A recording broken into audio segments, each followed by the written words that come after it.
Hello, नमस्कार, आदाब, सत श्री अकाल और अस्सलाम वालेकुम। मैं हूं मोहम्मद अहमद काज़मी, लेकर आया हूं आपका पसंदीदा कार्यक्रम नज़र दुनिया पर। इजराइल में लगातार सियासी बहरान जारी है। इजरायली कब्ज़े वाले अल कुद्स यानी जेरूसलम शहर के साबिक मुफ्ती आज़म और मस्जिद अल अक्सा के प्रीचर ने कहा है कि इजराइल मस्जिद अल अक्सा को लगातार नुकसान पहुंचा रहा है। दुनिया भर के मुसलमानों को इसकी हिफाजत करनी चाहिए। उधर इजराइल ने दमिश्क के नज़दीक हमला करके 4 फौजियों को मार दिया है। वेस्ट बैंक में इजराइल ने 3 और फिलिस्तीनियों को कत्ल किया है। उधर अफ्रीका के मुल्क नाइजर में फौजी तख्ता पलट के बाद हालात लगातार ख़राब हैं। वहाँ एक नई जंग शुरू होने के इम्कान हैं। साथ ही जद्दा में यूक्रेन जंग को ख़त्म करने की कोशिश के तहत 40 मुल्कों के ज़िम्मेदारों की अहम मीटिंग हुई है। ख़बरें काफ़ी अहम हैं, आखिर तक ज़रूर देखें। अगर आपने अभी तक media star world YouTube channel subscribe नहीं किया है तो सब्सक्राइब कर लें और घंटी दबाना ना भूलें ताकि हमारी हर नई वीडियो का नोटिफिकेशन आप तक पहुंच सके। मुसलमानों के क़िबला अव्वल मस्जिद अल अक्सा के प्रीचर और जेरूसलम के साबिक मुफ्ती आज़म शेख इक्रिमा साबरी ने कहा है कि इजराइल अल अक्सा मस्जिद पर अपना कंट्रोल थोपना चाहता है, लेकिन हमारे फ़िलिस्तीनी लोग इसे नुकसान पहुँचाने या छूने की इजाज़त नहीं देंगे। मिडिल ईस्ट मॉनिटर के मुताबिक शेख साबरी ने जोर देकर कहा है कि इजराइल मस्जिद अल अक्सा को फौजी बैरक में बदलने की कोशिश कर रहा है ताकि नॉन मुस्लिम्स के लिए वहां सुबह के वक्त अंदर जाने के हालात बन सकें। मस्जिद अल अक्सा के नीचे इजरायली खुदाई के बावजूद इजराइल अपनी ख्याली कहानियों की सपोर्ट में कोई सबूत हासिल करने या इंटरनेशनल कानूनी हैसियत हासिल करने में नाकाम रहा है। उन्होंने आगे कहा कि इजराइल मस्जिद को यहूदी शक्ल देने का अपना मकसद हासिल करने में कामयाब नहीं होगा। मस्जिद अल अक्सा पर उसका कोई हक नहीं है और इजराइल के प्लान्स को नाकाम करने के लिए मुसलमान मस्जिद में मौजूद रहेंगे। शेख साबरी ने कहा है कि मस्जिद अल अक्सा मुसलमानों के लिए है और सभी मुसलमानों को मस्जिद की हिफाजत, रिकंस्ट्रक्शन और बचाव करना चाहिए। रिपोर्टों के मुताबिक मस्जिद अल अक्सा में इजरायली फ़ौजों की निगरानी में यहूदी बसने वालों की तरफ से हर दिन हमले और खिलाफ वर्जियाँ होती रहती हैं। इसी बीच वेस्ट बैंक से अल जज़ीरा ने खबर दी है कि इजरायली फ़ौज ने 3 फ़िलिस्तीनियों का गोली मारकर कत्ल कर दिया है, जिन पर फ़ौज का इल्ज़ाम है कि वे उनके खिलाफ हमला करने वाले थे। इजरायली फ़ौज ने कहा है कि फ़ौजियों ने संडे को एक गाड़ी पर गोलीबारी की, जिसके नतीजे में 3 मुसाफिरों की मौत हो गई। बयान में कहा गया है कि थोड़ी देर पहले जेनिन रेफ्यूजी कैंप से टेररिस्ट के एक दस्ते को ले जा रही एक गाड़ी की पहचान उस वक्त की गई जब वो किसी हमले को अंजाम देने जा रहा था। मरने वालों में 26 साल का नाइफ भी शामिल है, जिसके बारे में इजरायली फ़ौज ने कहा है कि वो जेनिन रेफ्यूजी कैंप का सीनियर लड़ाका था। इजरायली फ़ौज ने कहा है कि वो इजरायली सिक्योरिटी फोर्सेस के ख़िलाफ़ फ़ौजी कार्रवाई में शामिल रहा था और हमास के कंट्रोल वाले गाज़ा पट्टी में टेररिस्ट के इशारे पर फ़ौजी सरगर्मियां अंजाम दे रहा था।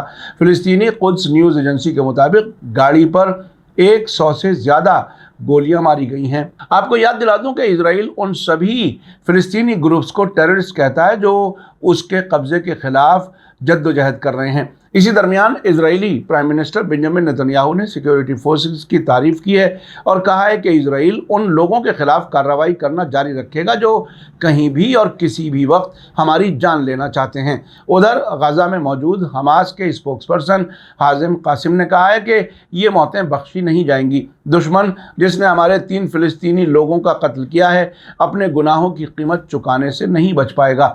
हाजिम कासिम ने जोर दिया कि शहीदों का खून बेकार नहीं जाएगा, बल्कि तेल अवीव के खिलाफ रेजिस्टेंस की और ज़्यादा कार्रवाइयों में इजाफा होगा। हमारे लोगों के इरादे पुख्ता हैं जो इजरायली जुल्म से नहीं टूटेंगे।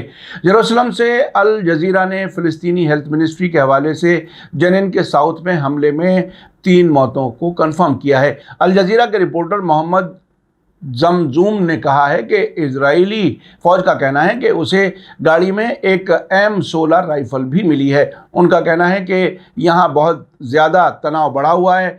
ये तेल अवीव में हुए हमले के 24 घंटे बाद हुआ है, जिसमें जेनिन का एक फ़िलिस्तीनी जवान लोगों पर गोली चला रहा था। इससे काफ़ी चिंता बढ़ रही है कि आने वाले दिनों में इसका क्या मतलब हो सकता है। अल जज़ीरा के मुताबिक फ़िलिस्तीनी नेशनल इनिशिएटिव पार्टी के सरबराह मुस्तफ़ा बरगौती ने कहा है कि 3 फ़िलिस्तीनियों का कत्ल गैर मामूली कत्ल के बराबर है। इजराइल ने आज जो किया है वो फ़िलिस्तीनी जवानों के बिना अदालती कार्रवाई के कत्ल का एक और मामला है। आपको बता दूं कि इस साल अब तक कब्जे वाले फ़िलिस्तीनी इलाकों में 200 से ज़्यादा फ़िलिस्तीनी मारे जा चुके हैं और यूनाइटेड नेशंस ने वार्निंग दी है कि 2023 फ़िलिस्तीनियों के लिए सबसे ख़तरनाक साल होने की राह पर है। बरगौती ने कहा कि ये कत्ल के वाक़यात फ़िलिस्तीनी शहरी आबादी के ख़िलाफ़ टेररिज्म की जंग है जो तब तक जारी रहेगी जब तक इजराइल का कब्ज़ा जारी रहेगा। वहाँ 56 साल से कब्ज़ा है। फ़िलिस्तीनियों की एथनिक क्लिनजिंग यानी जातीय सफाया 75 साल से हो रहा है और इन दोनों को ख़त्म किए बिना यकीनी तौर से इस इलाके में कभी अमन बहाल नहीं हो सकता। जेनिन में पिछले कुछ महीनों के दौरान कई इजरायली फ़ौजी कार्रवाइयाँ की गई हैं। तकरीबन 20 वर्षों में जेनिन कैंप पर सबसे बड़ा इजरायली हमला जून में हुआ जिसमें 12 फ़िलिस्तीनियों की मौत हो गई और हज़ारों को अपने घरों से भागने के लिए मजबूर होना पड़ा। इसी बीच प्रेस टीवी ने सीरिया की सरकारी साना न्यूज़ एजेंसी के हवाले से बताया है कि इजराइल ने सीरिया की राजधानी दमिश्क के आसपास के इलाके को निशाना बनाते हुए आज सुबह सवेरे एक नया हवाई हमला किया है जिसमें 4 फौजी मारे गए हैं, 4 जख्मी हुए हैं और कुछ माली नुकसान हुआ है। सना ने एक नामालूम फौजी सोर्स के हवाले से कहा है कि इजराइल का नया हमला कब्जे वाले गोलान हाइट्स की तरफ से किया गया है। सीरिया के एयर डिफेंस सिस्टम ने इजरायली मिसाइलों को रोका और उनमें से कुछ को मार गिराया। प्रेस टीवी के मुताबिक इजराइल का नया हमला जुलाई में किए गए मिसाइल हमले के बाद हुआ है जिसने दमिश्क को भी निशाना बनाया था, जिसके नतीजे में 2 फौजी जख्मी हुए और कुछ नुकसान हुआ था। गोलान हाइट्स 1967 में हुई अरब इजराइल जंग के बाद से इजराइल के कब्जे में है। तेल अवीव तब से सीरिया के खिलाफ फौजी हमलों के लिए इस इलाके को लॉन्च पैड के तौर पर इस्तेमाल कर रहा है। इजराइल कब्जे वाले इलाके का इस्तेमाल सीरिया मुखालिफ टेररिस्ट के लिए महफूज रास्ते के तौर पर और मेडिकल मदद देने के लिए भी इस्तेमाल कर रहा है जो सीरियाई फ़ौज के हमलों की वजह से वहाँ से भागकर उधर पहुँच जाते हैं। मौजूदा साल की शुरुआत से लेकर अब तक इजराइल ने सीरिया के खिलाफ 20 से ज़्यादा हवाई हमले किए हैं। इजराइल ने 2011 से सीरिया की फ़ौज और उसके मददगारों ख़ास तौर से ईरानी ठिकानों पर हमले किए हैं। सीरिया ने इजरायली हमलों के सिलसिले में यूनाइटेड नेशंस में बार बार शिकायत की है और सिक्योरिटी काउंसिल से तेल अवीव के हमलों के खिलाफ कार्रवाई करने की मांग की है। हालांकि इसकी मांगों को अनसुना कर दिया गया है।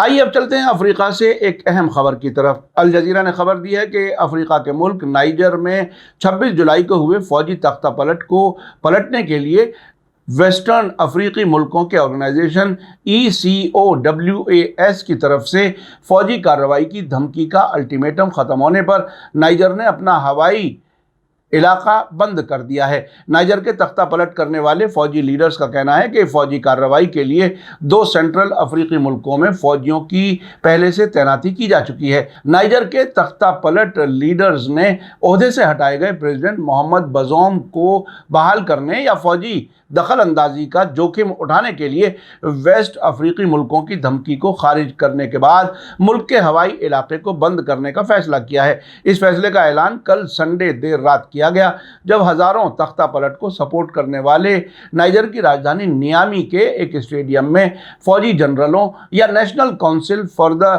सेफगार्ड ऑफ द होमलैंड के हक में जिंदाबाद के नारे लगा रहे थे। इस फौजी काउंसिल के स्पोक्सपर्सन अमादो अबद्रुमाने ने कहा है कि नाइजर की फौजें और हमारे सभी सिक्योरिटी और डिफेंस फोर्स अपने लोगों की लगातार सपोर्ट के साथ अपने इलाके की हिफाजत के लिए तैयार हैं। आपको बता दूं कि 26 जुलाई को नाइजर में तख्ता पलट का वाकया वेस्ट और सेंट्रल अफ्रीका में 3 साल में 7वां तख्ता पलट है। इसने अफ्रीका के साहिल इलाके को हिलाकर रख दिया है जो अलकायदा और दाइश से जुड़े ग्रुप से जूझ रहा है और दुनिया के सबसे गरीब इलाकों में से एक है। आइए अब चलते हैं आज की आखिरी खबर की तरफ। अल अरेबिया के मुताबिक सऊदी अरब की मेज़बानी में यूक्रेन अमन बातचीत के लिए जद्दा में 2 दिन होने वाली ख़ास मीटिंग कल शाम ख़त्म हो गई जिसमें आइंदा इंटरनेशनल राय मशवरा जारी रखने का फैसला किया गया है। सऊदी प्रेस एजेंसी SPA ने बताया है कि यूक्रेन पर रूस की जंग का पुरअमन हल तलाश करने के मकसद से सऊदी की मेज़बानी वाली मीटिंग मुकम्मल हो गई है जिसमें हिस्सा लेने वालों ने अमन तक पहुंचने के लिए बातचीत जारी रखने पर रजामंदी जताई है। इस मीटिंग में अमेरिका, चीन और भारत समेत 40 से ज़्यादा मुल्कों के सीनियर अफसरान सैटरडे को नेशनल सिक्योरिटी सलाहकारों की मीटिंग के लिए सऊदी अरब के जद्दा शहर में इकट्ठे हुए, जहां यूक्रेनी अमन मंसूबे पर बातचीत की गई। एसपीए ने बताया है कि जद्दा में होने वाली मीटिंग में रूस शामिल नहीं हुआ, फिर भी रूस ने कहा है कि वो बातचीत पर बारीकी से नज़र रखेगा।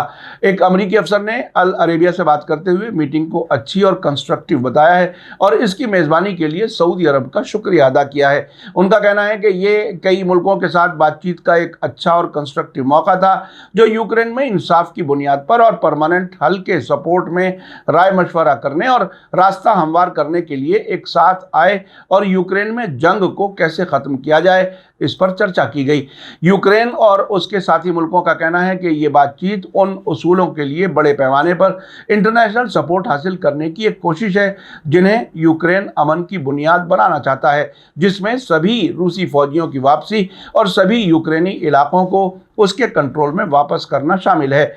यूक्रेन के प्रेसिडेंट वोलोदिमीर ज़ेलेंस्की का कहना है कि वो चाहते हैं कि इस साल के आखिर में उन उसूलों की बुनियाद पर एक इंटरनेशनल सरबराह कॉन्फ्रेंस हो।